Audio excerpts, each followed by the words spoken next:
शिक्षिका, आपकी online tuition teacher. अब आपका ट्यूशन आपके मोबाइल पर।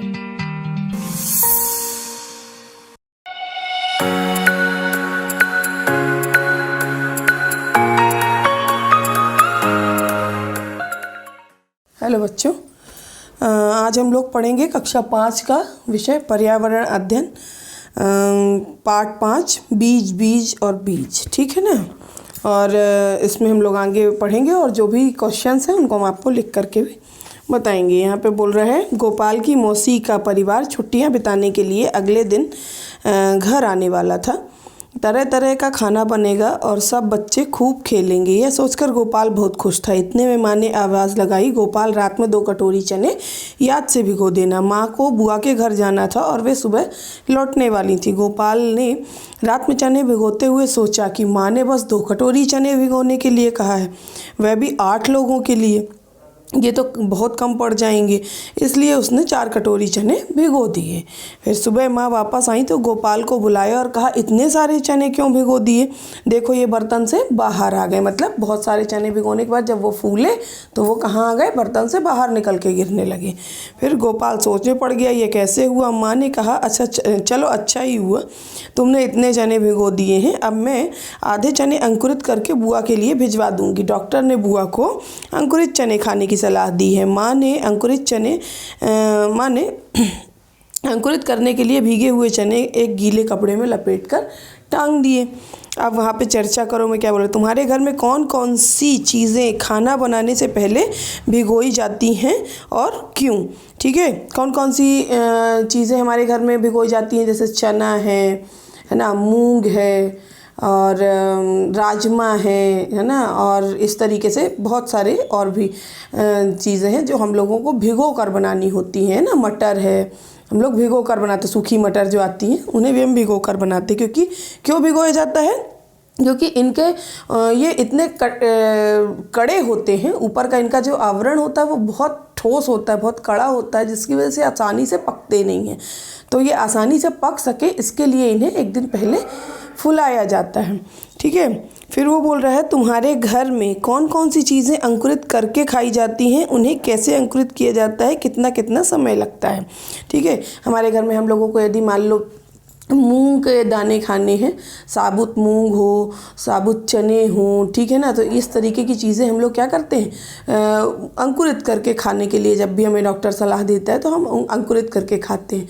ठीक है, तो इसके लिए हम क्या करते हैं, पहले इसको एक दिन पहले भिगो देते हैं। भिगोने के बाद फिर हम उसको निकाल करके और उसे गीले कपड़े में बांध के और टंगा देते हैं, जिससे उसे हवा और पानी बराबर मिलता रहे। हवा और पानी में से यदि कोई भी एक चीज़ उन्हें नहीं मिलेगी या कोई भी एक चीज़ ज़्यादा मिलेगी तो दोनों ही कंडीशन में क्या होता है कि ये खराब हो जाते हैं बीज। ठीक है ना, तो ये अंकुरित नहीं होते बल्कि सड़ जाते हैं।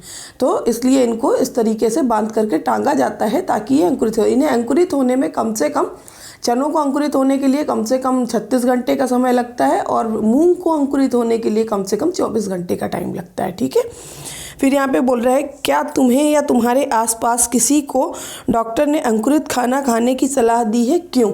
ठीक है ना। हाँ बिल्कुल, जब भी कोई इस तरीके की कंडीशन में होता है, बहुत कमज़ोर हो जाता है कुछ भी, तो उसको डॉक्टर अंकुरित खाना खाने के लिए सलाह देता है। ठीक है, और क्यों देता है? क्योंकि अंकुरित खाने क्या होते हैं, अंकुरित बीज क्या होते हैं, बहुत ज़्यादा पौष्टिक होते हैं। ठीक है, फिर बोल रहा है, करके देखो। याद है कक्षा 4 में जड़ों का जाल पाठ में तुमने बीज के प्रयोग किए थे, आओ एक प्रयोग और करके देखो। ठीक है, चने के कुछ दाने और 3 कटोरियाँ लो। पहली कटोरी में चने के 4-5 दाने डालो और कटोरी को पूरा पानी से भर दो। दूसरी कटोरी में भी उतने ही चने भीगी रुई या कपड़े में लपेट कर रख दो। ध्यान रहे कपड़ा या रुई सूखने ना पाए, मतलब जितनी बार वो सूखने लगे उतनी बार उसको गीला करना है, पानी छिड़क देना है उसमें। और तीसरी कटोरी में केवल चने ही रखो और तीनों कटोरियों को क्या करो, रख दो। 2 दिन बाद देखो और लिखो। 2 दिन बाद देखने के लिए क्या मिलता है? वो बोल रहा है, क्या बीजों को हवा मिल रही है? तो नंबर 1 वाली में तो नहीं मिलेगी क्योंकि वो पूरा पानी से भरा है। ठीक है, दूसरी वाली में और तीसरी वाली दोनों में हवा मिल रही है। फिर बोल रहा है, क्या बीजों को पानी मिल रहा है? तो हाँ, पहली और दूसरी कटोरी में मिल रहा है, लेकिन तीसरी वाली में तो हमने कुछ डाला ही नहीं था, उसको केवल हवा ही मिल रही। फिर बोल रहा है, बीजों में क्या बदलाव आया? तो बीजों में बदलाव क्या आया, जो पहली कटोरी के चने थे जिसकी कटोरी पूरी मुंह से पानी से भरी हुई थी वो सड़ गए, काले पड़ गए, ठीक है ना। और उसके बाद जो दूसरे नंबर की कटोरी थी जिसको हमने रुई और कपड़े में लपेट कर रखा था वो अंकुरित हो गए, ठीक है। और तीसरी वाली जो कटोरी थी उनको कोई फ़र्क नहीं पड़ा क्योंकि उसमें सिर्फ हवा थी, पानी तो था ही नहीं ना। फिर बोल रहा है क्या बीजों में अंकुरण हुआ, तो हाँ दूसरे नंबर की कटोरी में अंकुरण हुआ, ठीक है ना। बाकी दो में नहीं हुआ, क्यों नहीं हुआ वो अभी बताएंगे। देखो इसमें क्या बोल रहा है कि इस कटोरी के बीजों में अंकुरण हुआ, इस कटोरी और बाकी कटोरियों के बीजों में क्या अंतर था, ठीक है। तो कौन सी कटोरी, दूसरे नंबर की कटोरी में अंकुरण हुआ जिस कटोरी के बीज को हमने क्या किया था, कपड़े और रुई में लपेट कर रखा था।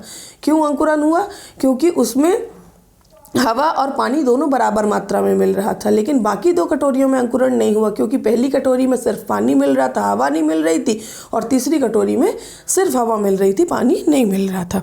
फिर वो बोल रहा है गोपाल की माँ ने भिगोए हुए चने अंकुरित करने के लिए गीले कपड़े में क्यों बांधे। गीले कपड़े में इसलिए बांधे थे उसने ताकि उसको हवा और पानी बराबर मात्रा में मिलता रहे और वो आसानी से अंकुरित हो सके। फिर वो बोल रहा है साबुत मसूर को दलने से मैं दाल बनी हूँ, लेकिन मुझे तुम अंकुरित नहीं कर सकते। सोचो क्यों।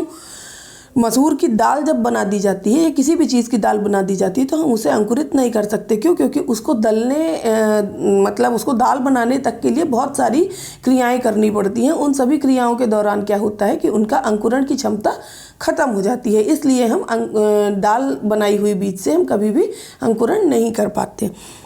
फिर बोल रहा है अपने अंकुरित बीज को ध्यान से देखो और उसका चित्र बनाओ। जो तुमने बीज लगाया हो उसको तुम ध्यान से देखो और उसका चित्र बनाओ, ठीक है। फिर किसका पौधा कितना बड़ा। एक गमला या चौड़े मुँह का डिब्बा लो, इसके नीचे छोटा सा छेद करके मिट्टी भरो। किसी एक किस्म के 4-5 बीज मिट्टी में दबा दो। कक्षा में सभी बच्चे अलग अलग किस्म के बीज बोए, जैसे सरसों, मेथी दाना, तिल, धनिया, इस तरीके के बीज आप लोग अपने घर में प्रयोग करने के लिए एक गमला या चौड़े मुँह का डिब्बा लें, उसमें नीचे छेद करें और मिट्टी भर के क्या करें, उसमें वो बीज बो दें, ठीक है। इसके बाद वो बोल रहा है कि तुम लोगों को क्या करना है। अब जिस दिन तुम्हें छोटा पौधा निकलता दिखे उस दिन से अपनी तालिका भरो। नीचे एक तालिका दी हुई है, ठीक है। उस तालिका को तुम लोगों को भरना है जिस दिन तुम्हारे बीज में अंकुरण आकर के ऊपर एक पौधा दिखने लगे। बोल रहा है बीज बोने और छोटा पौधा दिखने में कितने दिन लगे, तो लगभग 1 हफ्ते का समय लग जाता है। पहले दिन और दूसरे दिन पौधे में लंबाई में कितना अंतर था, तो कितना अंतर आएगा, मुश्किल से आधा इंच का अंतर आता है, ठीक है ना। आधा सेंटीमीटर का अंतर आता है, इंच भी नहीं। फिर वो बोल रहा है किस दिन पौधे की लंबाई सबसे ज़्यादा बढ़ी, तीसरे दिन पौधे की लंबाई बढ़ जाती है। फिर वो क्या बोल रहा है क्या हर दिन पौधे में से नया पत्ता या पत्ते निकले, तो हाँ हर दिन एक नया पत्ता निकलता है।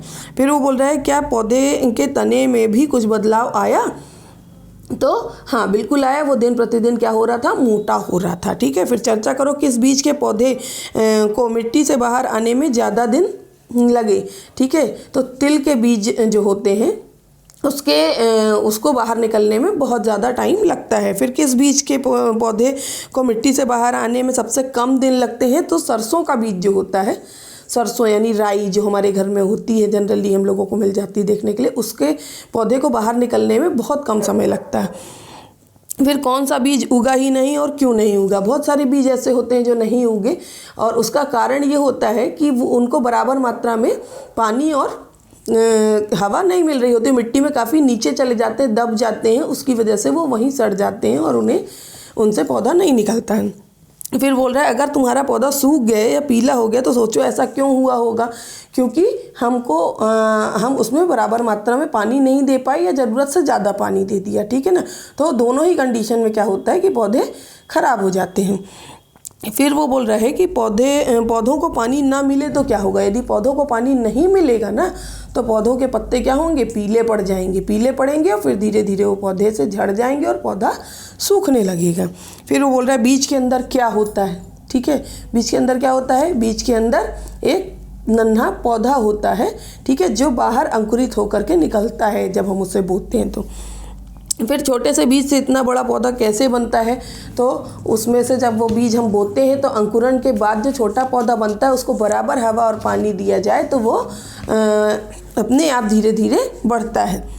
जैसे हम और आप बढ़ते हैं, है ना। छोटा बच्चा होता है लेकिन वो यदि उसे खाना वाना नहीं दोगे, खाना पानी नहीं दोगे तो क्या होता है, वो बीमार पड़ने लगता है, सही तरीके से बढ़ नहीं पाता है ना। लेकिन ठीक उसी तरीके से पौधों में होता है, ठीक है। यदि आप सही तरीके से उनकी देखभाल नहीं करते हैं तो वो ख़राब हो जाएंगे, और अगर करते हैं तो वो धीरे धीरे बड़े पेड़ बन जाएंगे।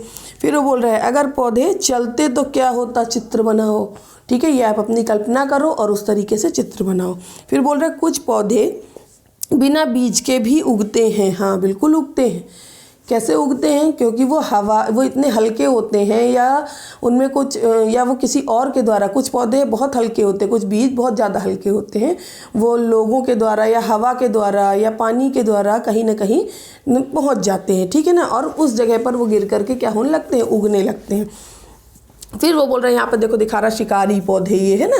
शिकारी पौधे के लिए क्या बोल रहे हैं यहाँ पर, कुछ ऐसे पौधे भी होते हैं जो चूहों, मेढकों, कीड़े मकोड़ों और छोटे जीवों का शिकार करते हैं। इनमें नेपेंथिस सबसे ज़्यादा मशहूर है, ठीक है। नेपेंथिस नाम का एक पौधा होता है जो छोटे कीड़े मकोड़े, चूहे और मेढक वगैरह खाता है, ठीक है। अब इसमें बोल रहा है ये ऑस्ट्रेलिया, इंडोनेशिया और भारत के मेघालय राज्य में पाया जाता है, ठीक है। इसका आकार लंबे घड़े जैसा होता है, घड़े जैसा आकार होता है, और इसका मुहाना जो होता है वो खुला होता है, जैसे घड़े या मटके का खुला हुआ होता है, ठीक है। और उसके ऊपर एक पत्ता रखा हुआ होता है। बोल रहा है इसके ऊपर, जिसके ऊपर पत्ती का ढक्कन लगा होता है, ठीक है। और वो घड़े से खास खुशबू निकलती है जिसकी वजह से कीड़े खींचे चले जाते हैं। पौधे के ऊपर पहुंचते ही कीड़े अंदर फंस जाते हैं और बाहर नहीं निकल पाते हैं। देखा, ये पौधे भी शिकार करते हैं और वो भी कितनी चतुराई से, ठीक है ना। उससे एक खास तरह की खुशबू बाहर आती है, जिस खुशबू की वजह से कीड़े मकोड़े और दूसरे जीव जंतु, छोटे जीव जंतु जो भी होते हैं वो उसके पास तक खींचे चले जाते हैं, ठीक है। और फिर क्या होता है कि वो उसके ऊपर जैसे ही पहुंचते हैं तो उसका ढक्कन अपने आप खुलता है और वो उसके अंदर जाके फंस जाते हैं। फिर बोल रहा है कितने सारे बीज, तुम कितने तरह के बीज इकट्ठा कर सकते हो, सोचो। तुम्हें ये बीज कहाँ कहाँ से मिलेंगे। सारी कक्षा मिलकर इस तरह तरह के बीजों को इकट्ठा करें। हो गए ना बहुत सारे बीज। इन बीजों को ध्यान से देखो, बीजों के रंग, आकार, ऊपरी सतह, ठीक है ना। और दी गई तालिका पर एक चार्ट बनाओ और पूरी कक्षा के बच्चे मिलकर उसे भरें, ठीक है। इसमें तुम लोगों को क्या करना है, जितने तरह के बीज आप लोग इकट्ठा करोगे उनमें बीजों का नाम लिखना है, फिर रंग लिखना है, फिर आकार, उसका किस तरह का आकार था वो लिखना है, और ऊपरी सतह उनकी कैसी थी। तो आप लोग किस तरीके के, कुछ आप लोग मसालों के बीज इकट्ठा कर लें, जैसे जीरा, मेथी, ठीक है ना, धनिया, इस तरीके के बीज आप लोग, सौंफ, ये हम लोग के मसालों के बीज हैं। कुछ फलों के बीज इकट्ठा कर लें, जैसे आम है, मौसम्मी है, ठीक है ना, इस तरीके के बीज। फिर कुछ आप लोग सब्जियों के बीज इकट्ठा कर लें, मिर्च है, टमाटर है ना, ऐसे कुछ बीज होते हैं, इनको आप लोग इकट्ठा कर लें। या फिर उसकी सूची बना करके उन्हें आप लोग वहाँ पे भरें कि छूने में कौन कैसा था। फिर इस सूची में सौंफ और जीरा भी है। तो हाँ, अभी हमने गिना मसालों की संख्या में सौंफ और जीरा भी आते हैं। फिर इकट्ठे किए गए बीजों में सबसे छोटा और सबसे बड़ा बीज कौन सा। सबसे छोटा बीज किसका होता है, जीरा या सौंफ का होता है। और उससे तिल का भी होता है, बहुत छोटा बीज होता है तिल का। फिर उसके बाद क्या बोल रहा है, सबसे बड़ा बीज कौन सा होता है, आम का होता है। आम का बीज सबसे बड़ा होता है। फिर वो बोल रहा है समूह बनाओ और लिखो, जो मसालों के रूप में इस्तेमाल, जो बीज मसालों के रूप में इस्तेमाल होते हैं उनका आप लोग अलग नाम लिखेंगे। फिर उसके बाद जो सब्जी के बीज हैं उनका लिखेंगे। फिर जो फलों से इकट्ठा किए गए हैं उनका लिखेंगे। फिर जो हल्के हैं, मतलब फूंक मारने पर आपको पता चल जाएगा, बीजों को रख के आप फूंक मारे तो पता चल जाएगा कि कौन सा बीज सबसे हल्का है। फिर जो भी चपटे हैं उनको भी लिखना है, ठीक है। फिर और समूह भी बनाओ, कितने समूह आप बना पाए, इस तरीके के आपको समूह बनाने हैं। उनका रंग, आकार सब लिख करके, ठीक है, कि कौन कितना हल्का है, कौन कितना वजनी है, किसका रंग कितना है, ठीक है ना। तो इस तरीके से आपको एक तालिका बनानी है और उसमें आपको उनके सबके नाम लिखने हैं आकार देख देख के। फिर बोल रहा है क्या तुम बीजों से खेलने वाला कोई खेल जानते हो, अपने साथियों से बात करो। हाँ बिल्कुल, आम का बीज होता है, उसको आप ऐसे हिलाएंगे तो उसके अंदर अगर अच्छी तरह से सूख गया तो उसके अंदर बजता है। तो मतलब हम आम के बीजों से क्या बना सकते हैं, एक तरह का बाजा बना सकते हैं, ठीक है। फिर यहाँ बोल रहे हैं घुमक्कड़ बीज। पौधे अपनी सारी ज़िंदगी एक ही जगह खड़े रहते हैं, चलते नहीं हैं, लेकिन इनके बीज बड़े ही घुमक्कड़ होते हैं। पौधों के बीज बहुत दूर दूर तक पहुँच जाते हैं, ठीक है। ये सोचने वाली बात होती है कि वो कैसे पहुंच जाते हैं, आखिर कोई उसे लेकर तो नहीं गया, लेकिन कैसे पहुंच जाते हैं। लेकिन तो इसमें मैं आपको बताऊं, चित्र 1 में देखो, और ये बीज हवा की मदद से कैसे उड़ पाते हैं। क्या तुमने भी कोई बीज उड़ते देखा है? तो हाँ, हमारे यहाँ आपने देखा होगा वो गर्मी के दिनों में सफ़ेद कलर का कुछ रोए जैसा उड़ता हुआ दिखाई देता रहता है, ठीक है। उसमें बीच में सेंटर में एक बीज होता है भूरे रंग का, ठीक है। तो वो बीज हम लोग उड़ते हुए देखते हैं। फिर वो बोल रहा है कि तुम्हारे यहाँ उसे क्या कहते हैं, ठीक है ना। तो हमारे यहाँ उसे क्या कहते हैं, वो आप लोग अपने अपने यहाँ के क्षेत्रों में पता करें कि उसे क्या कहा जाता है, ठीक है। जो ऐसा वाइट कलर का बीज उड़ता हुआ आप लोगों को भी दिखता होगा, ठीक है। तो वो सफ़ेद रंग का वो क्या कहलाता है, जो रोए जैसा उड़ता हुआ दिखता है। फिर बोल रहा है अनुमान लगाओ कि तुम्हारे बीजों के समूह में से कितने बीज हवा में बिखरते होंगे। तो जो तुम लोग समूह बनाते हो उसमें ये देखो कि जो सबसे हल्के होंगे वो हवा में बिखर जाते होंगे, तुरंत उड़ जाते होंगे, है ना। कुछ बीज ऐसे सौंफ, जीरा, तिली, इस तरीके के बीज क्या होते हैं, इनको हम फैलाते हैं अगर धूप में ना, तो ये हवा के माध्यम से क्या होते हैं, उड़ भी जाते हैं, है ना। फिर बोल रहा है चित्र 2 को ध्यान से देखो, यह बीज हवा में तो नहीं उड़ पाता, यह जानवरों की खाल और अपने कपड़ों में अटक जाता है, ठीक है ना। मुफ्त में सैर, इन बीजों को देखकर तुम्हारे मन में क्या कुछ नया आइडिया आया?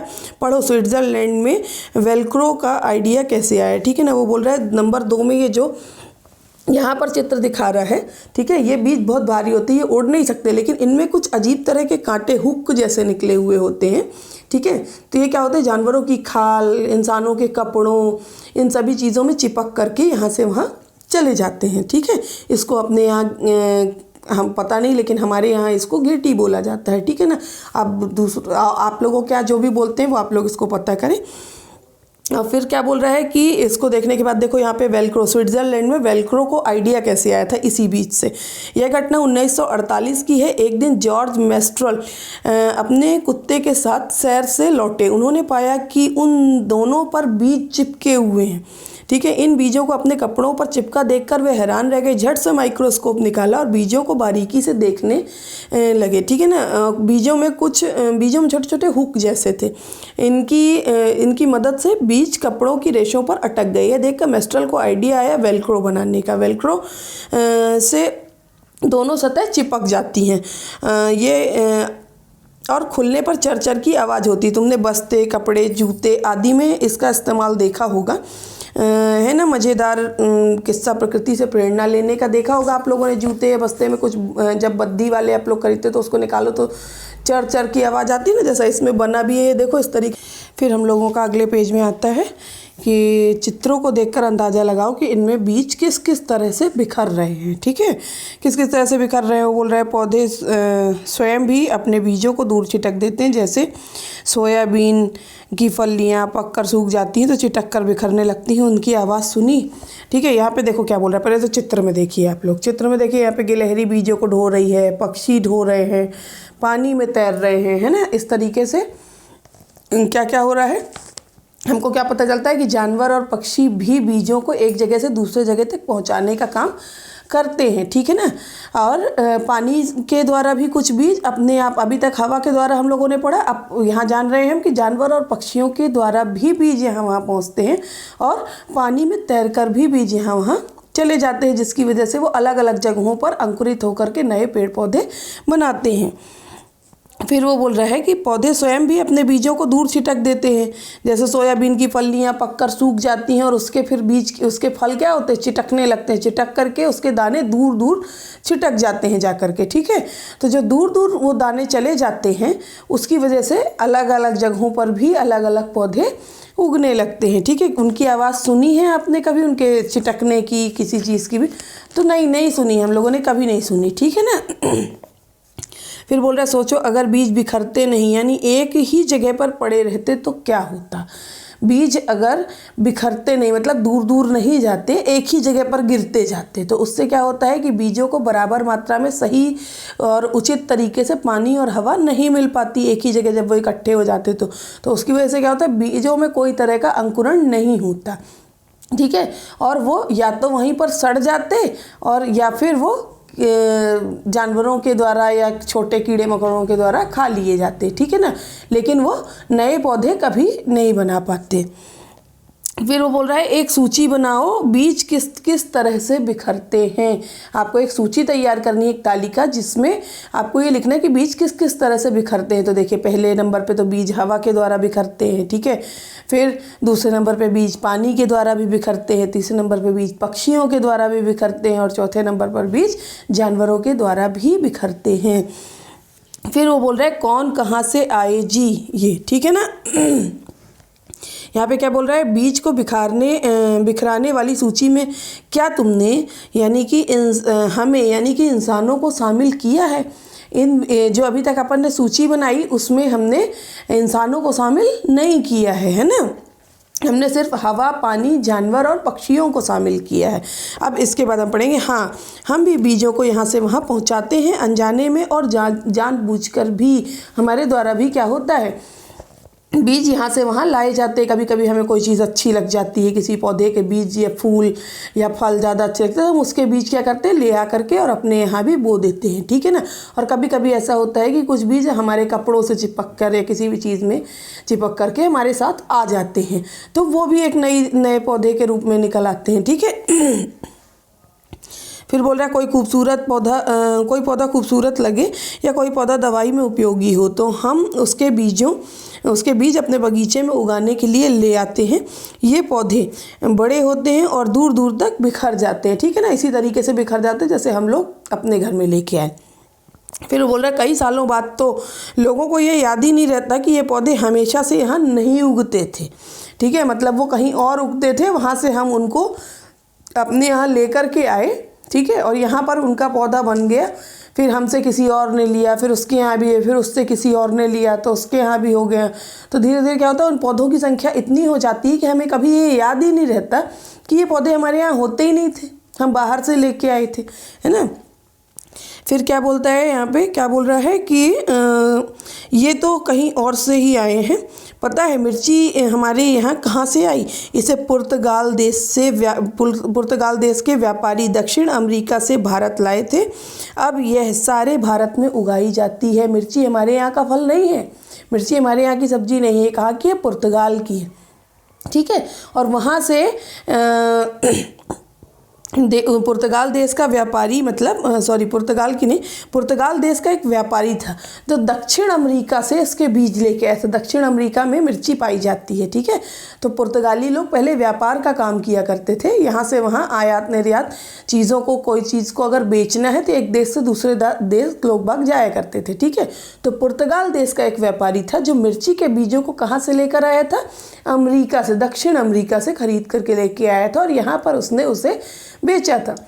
इस तरीके से आज की डेट में हम लोग क्या देखते हैं, आज की तारीख में, कि मिर्ची हमारे यहाँ जगह जगह उगाई जाती है, ठीक है ना, लेकिन वो हमारे यहाँ का तो नहीं है। पर फिर भी वो धीरे धीरे तो यहाँ पे होने लगा। अब क्या कोई ये सोचेगा कि ये हमारे देश का नहीं है, ठीक है ना।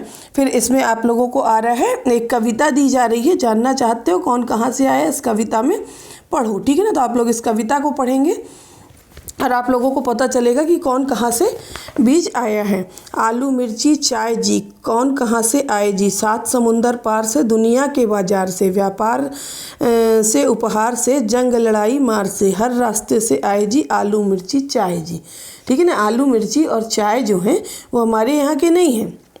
चाय यानी चाय पत्ती, ठीक है ना, ये हमारे यहाँ के नहीं है, लेकिन फिर भी ये बाहर जिन भी देशों से आए हैं आज हमारे देश में बहुत बड़ी मात्रा में उगाए जाते हैं। फिर बोल रहा है दक्षिण अमेरिकी मिर्ची रानी, मसालों की है पटरानी, मूंगफली आलू अमरूद धूम मचाते करते उछल कूद, 7 टमाटर आए जी, आलू मिर्ची चाय जी, ठीक है। भिंडी है अफ्रीका की, भूरी भूरी कॉफ़ी भी, नक्शे में यूरोप किधर, वहीं से आए गोभी मटर। समझ में आ रहा है। टमाटर जो हैं मूंगफली, आलू, अमरूद, टमाटर, ये सभी कहाँ से आए हैं? ये भी सब बाहर से आए हैं। और मिर्ची क्या है? दक्षिण अमेरिकी है, हम लोगों ने पढ़ा है अभी। फिर बोल रहा है भिंडी कहाँ से आई? अफ्रीका से आई है भिंडी, ठीक है ना। भिंडी अफ्रीका से आई है। और भूरी भूरी कॉफ़ी, यानी कि कॉफ़ी जो हम लोग पीते हैं ना, वो कॉफ़ी का फल भी कहाँ से आया था? उसका बीज कहाँ से आया था? अफ्रीका से आया था। फिर बोल रहे हैं नक्शे में यूरोप किधर? वहीं से आए गोभी मटर। यूरोप से क्या आया था? गोभी और मटर के बीज आए थे, ठीक है। फिर चाय असम की बाई जी, आलू मिर्ची चाय जी। चाय जो है असम में उगाई जाती है, ठीक है ना। फिर चली चीन से सोयाबीन, पहुंची अमेरिका बजाती बीन, ठीक है ना। सोयाबीन कहाँ का बीज है? कहाँ का फल है? चीन का है, ठीक है ना। चीन का फल है, चीन से आया सोयाबीन। फिर उसके बाद घूम घाम लौटी अपने देश, उसमें है गुण कई विशेष, ठीक है ना। सोयाबीन में बहुत सारे गुण पाए जाते हैं। फिर वो बोल रहा है रौब जमा कर आई जी, आलू मिर्ची चाय जी। बैगन, मूली, सेम, करेला, आम, संतरा, बेर और केला, पालक, परवल, टिंडा, मेथी हैं भाई बहन ये सब देसी। ये हमारे ही देश के फल हैं। कौन कौन हमारे देश का फल है इसमें बता रहा है? बैगन, मूली, सेमी, फिर करेला, आम, संतरा, बेर और केला, ठीक है ना। पालक, परवल, टिंडा और मेथी, ये सारे कहाँ के हैं? ये हमारे भारत देश के ही बीज हैं। फिर बोल रहा है भारत की पैदाइश जी, कौन कहाँ से आए जी? आलू मिर्ची चाय जी, ठीक है ना। तो ये सभी क्या थे जिनका अभी हमने नाम लिया? ये सभी भारत में ही उगाए जाते थे, ठीक है ना, हमेशा से। फिर बोले क्यों जान गए ना। क्या तुम सोच सकते हो अगर ये हमारे यहाँ नहीं आए होते तो हमारी ज़िंदगी कैसी होती?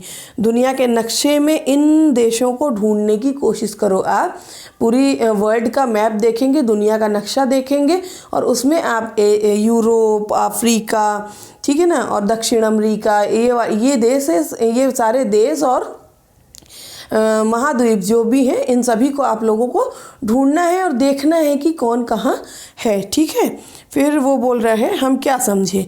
इसमें बोल रहा है कि हम क्या समझे। यह रीना ने बनाया है अपने अंकुरित बीज का यह चित्र। कौन सा चित्र? ये इधर पर एक चित्र दिखा रहा है, ये चित्र रीना ने बनाया है, ठीक है ना। रीना नाम की कोई लड़की होगी जिसने अपने अंकुरित बीज का एक बीज को देख करके चित्र बनाया। तुम्हें क्या लगता है इन बीजों को अंकुरित होने के लिए किन किन चीज़ों की ज़रूरत होगी? तो हमने पूरे लेसन में जो पढ़ा है, पूरे पाठ में, उस हिसाब से बीजों को अंकुरित होने के लिए सही मात्रा में हवा और पानी की ज़रूरत होती है, जिसके लिए वो क्या करते हैं, यहाँ बोल रहा है अगर उनकी ज़रूरी चीज़ों में से कोई उन्हें ना मिले तो रीना के बीज कैसे दिखेंगे? चित्र बनाकर दिखाओ। अगर मान लो हम लोग सबसे पहले तो ये जाने कि बीजों को सही मात्रा में सही तरीके से अंकुरित होने के लिए क्या क्या चीज़ों की ज़रूरत पड़ती है? तो हवा, पानी, मिट्टी में जो खनिज लवण होते हैं, वो मिट्टी में उसे हम इतना अंदर दबाते हैं कि वो आसानी से ऊपर आ सके, उस तक हवा पहुंच सके, ठीक है। तो उसमें मिट्टी हल्की गीली रखते हैं हम, ठीक, हल्की नमी रखते हैं। पानी भी बहुत ज़्यादा नहीं डालते कि ज़्यादा पानी होगा तो वो सड़ जाएगा, है ना।